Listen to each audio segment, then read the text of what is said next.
Hello and welcome to Basspick Reviews, and in this episode I will be reviewing the movie Happy Death Day.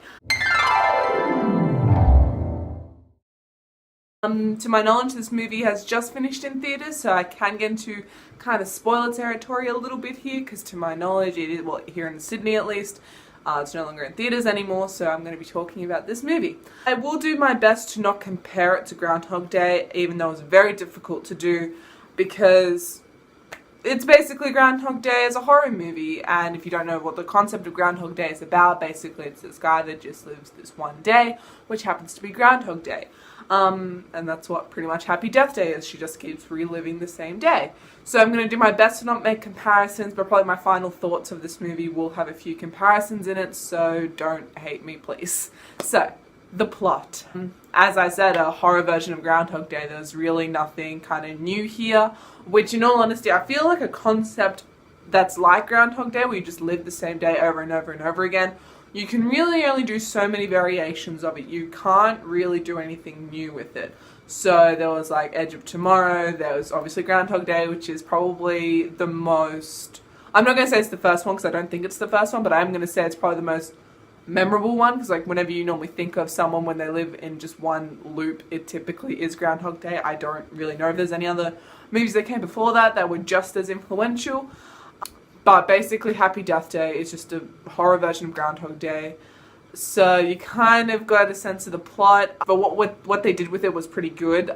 Acting, over the top. I'm not going to sugarcoat it. It was very over the top. It was very cringy. I'm not going to lie, in some points it was very cringy. Some of the lines that were like the jokes or the burns or the roasting or whatever you want to call it were very cringy, and they didn't really land that well. Like, the only people who really laughed were like 13, 14-year-olds who snuck into the theatre when they weren't really supposed to. Overall, the acting was very over the top. Cinematography. In my opinion, the cinematography really saved this movie from just how incredibly it was shot. I loved it. One of my favourite scenes in the movie is actually when the killer hits her in the head with a baseball bat. And the way it's done is that she's standing, he hits her in the head with a baseball bat, and she does this like shake thing, she's falling.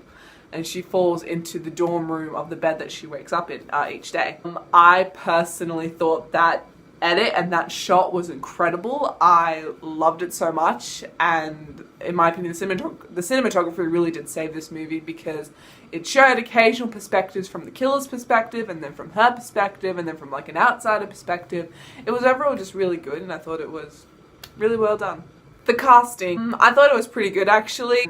I think maybe for the killer, this has got nothing to do with like casting, but I feel like for the actual killer they could have chosen a different mask, because it's not scary. And I'm not saying every horror movie has to be scary, which sounds really weird because it's a horror movie, you're supposed to be scared.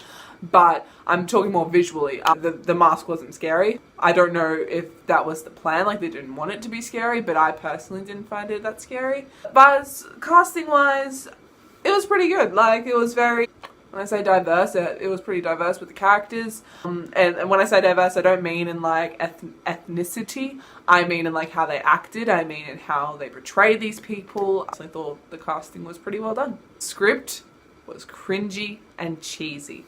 It was like one of the lines that was supposed to be like a burn, like a roast kind of thing, was she spoke to this one guy who turned out to be gay.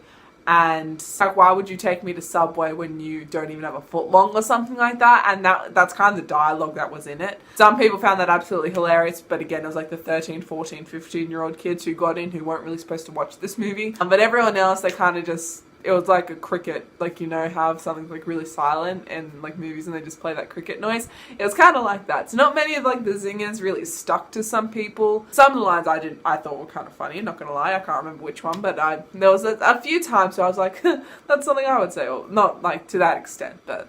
So the script writing was kind of cringy and cheesy, but for what they were trying to do with it, I think it was alright.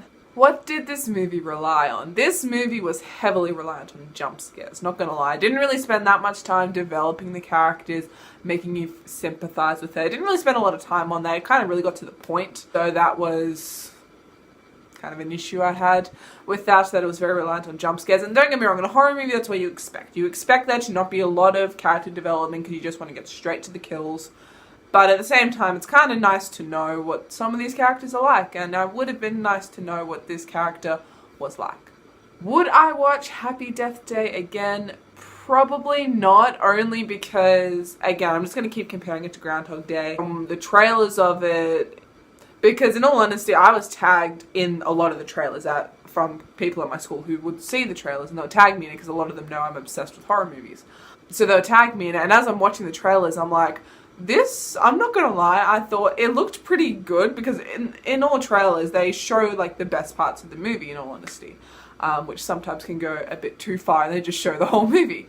But I will have to say that particularly some of the captions like on Instagram and on Facebook and stuff were like, the scariest movie of the year and all that kind of stuff. And based on the trailers, not gonna lie, it did look pretty terrifying, just from, again, with a lot of the jump scares that were happening, but they didn't feel cheap. They felt like they were leading up to something, but they didn't.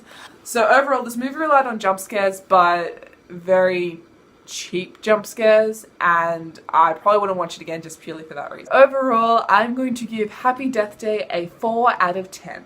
So I'm going to end this video here. I'm going to do my final thoughts on Happy Death Day in another video, because I'm going to go in a bit more in depth of what I actually think about it. So that will be my next video. But at the end of the day, this is just my opinion. Art is subjective, so don't be too protective. Basspick out.